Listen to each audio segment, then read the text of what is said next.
Halo semuanya, selamat datang di penelusuran sejarah kita kali ini. Hari ini kita bakal ngelakuin sebuah perjalanan visual yang luar biasa. Mundur jauh sekitar 1 abad ke belakang, tepatnya ke tahun 1929. Kita bakal menyusuri urat nadi Pulau Sulawesi lewat catatan historis yang benar-benar menakjubkan. Jadi bersiaplah, karena kita nggak cuma mau bahas fakta atau deretan angka membosankan. Kita bakal ngerasain langsung denyut nadi, aroma dan nuansa alam dari jantung Sulawesi di masa lampau. Coba deh bayangin sebentar. Anda lagi berdiri di atas dek sebuah kapal uap tua. Tepat di depan mata, terbentang pemandangan yang di catatan sejarah aslinya digambarkan sebagai garis pantai yang meliuk liar bagai naga purba. Ungkapan ini pas banget buat nangkep betapa megah dan misteriusnya alam yang bakal kita eksplorasi bareng-bareng hari ini. Oke, kita masuk ke bagian 1, Gaung Makassar. Mari kita bedah bareng-bareng soal Benteng Rotterdam ini. Struktur raksasa ini tuh benar-benar saksi bisu sejarah. Awalnya di abad ke-16, ini adalah simbol kemegahan luar biasa yang dibangun sama Raja Goa ke-9. Tapi ya, seiring berjalannya waktu, tembok-tembok tangguh ini harus nahan gempuran meriam VOC Belanda. Puncaknya, di tahun 1667, kendalinya secara resmi beralih penuh ke tangan kolonial lewat perjanjian Bungaya. Tapi Makassar tuh nggak melulu soal benteng militer loh. Tepat di sebelahnya ada pemukiman kuno yang kayak labirin eksotis banget di kampung Cina. Kawasan ini kerasa kayak membekukan waktu dengan rumah-rumah berarsitektur padat yang sangat unik. Ini adalah kuali peleburan budaya yang usianya udah ngelewatin berbagai zaman. Kita lanjut ke bagian 2, Denyut Teluk Tomini.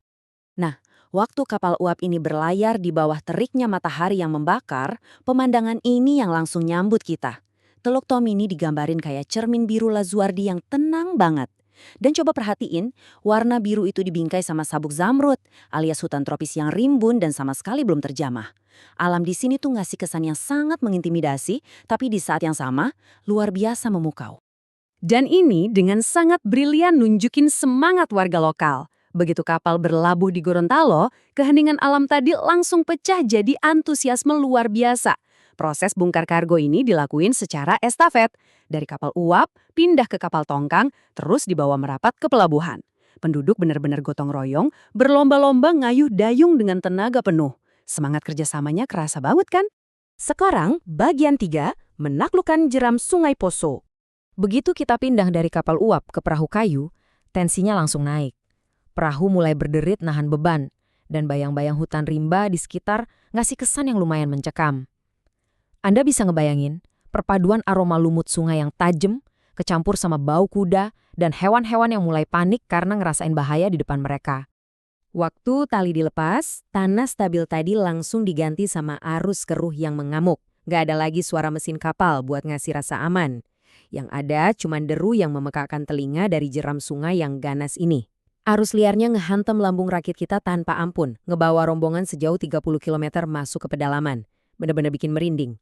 Setelah ngelewatin semua kegilaan arus tadi, pastinya kita jadi mikir kan, apa sih yang sebenarnya nunggu di ujung jeram brutal ini, sampai-sampai orang-orang rela bertaruh nyawa menantang bahaya kayak gini?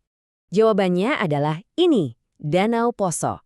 Semua ketegangan tadi rasanya langsung luntur begitu ngelihat mahakarya alam yang suci ini. Danau ini benar-benar tersembunyi dengan megah dan dianggap sebagai jantung spiritualnya Sulawesi. Dan satu-satunya akses buat ngelewatin perairannya cuma lewat sebuah jembatan kayu yang super sederhana ini. Lanjut ke bagian 4, Misi Zending dan Suku Bareu. Di wilayah Tojo Una-Una modern inilah kita bisa ngelihat persimpangan budaya yang sangat tajam. Di satu sisi, lewat strategi pecah belah dan kuasai Belanda, Misi Zending mulai ngebawa pengaruh lewat sekolah, buku, sampai orkestra seruling bambu. Tapi di sisi lain, tradisi suku Bare sama sekali nggak gampang luntur. Buktinya, kita masih bisa lihat anak-anak asyik main motela, permainan lempar presisi yang tradisional banget. Nah, poin krusialnya ada pada kontras visual di sini. Walaupun anak-anak ini duduk manis belajar dari buku-buku modern di sekolah misi, coba lihat baju yang mereka pakai. Mereka tetap teguh mengenakan pakaian tradisional mereka yang bernama inodo. Dan tahu nggak? Pakaian ini 100% dibikin murni dari lembaran kulit kayu. Kalau kita perhatiin lebih dekat aksesoris kepala mereka, ini juga nggak kalah menarik. Anak-anak perempuan mengenakan ikat kepala rajut yang disebut tali bonto, sedangkan yang laki-laki memakai ikat kepala bernama siga. Identitas lokal mereka masih dipamerkan dengan bangga, bahkan di dalam sistem pendidikan barat sekalipun. Dan yang terakhir, bagian 5, ketahanan budaya dan tradisi. Mari kita keluar dari area sekolah dan ngebahas pondasi spiritual mereka. Sistem kepercayaan asli suku Bare ini disebut Lamoa. Jauh sebelum pengaruh kolonial datang, seluruh suku sangat menghormati dan memuja Tuhan tertinggi mereka yang dikenal sebagai Puem Paladburu. Kepercayaan ini ngelahirin banyak banget budaya unik yang bertahan hidup. Mereka punya lobo, semacam rumah adat buat berkumpul. Kalau lagi perayaan panen, meski cuaca lagi mendung sekalipun, mereka bakal ngelakuin tarian melingkar yang disebut Moende. Dan mereka juga rutin ngegelar mola moa, yaitu ritual keagamaan sakral yang uniknya melibatkan balas-balasan pantun. Nah, yang paling menarik banget dari sini adalah soal peran perempuan. Dalam adat mereka, ada aturan wajib yang disebut mompari langka. Intinya, setiap wanita Bare itu wajib banget jadi wurake, atau dukun perempuan, minimal sekali seumur hidupnya. Kalau mereka menolak atau lalai, mereka sangat percaya kalau Puem Paladburu bakal ngehukum mereka dengan penyakit. Dari megahnya benteng kolonial, ganasnya jeram Sungai Poso, sampai tarian sakral di balik bayang-bayang sekolah Zending, penelusuran kita ke tahun 1929 ini ninggalin satu pemikiran yang cukup provokatif.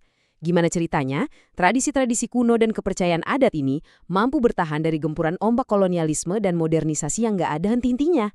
Ini jadi bukti nyata soal seberapa kuatnya identitas dan ketahanan sebuah budaya. Luar biasa banget kan? Makasih udah ikut penelusuran sejarah kali ini.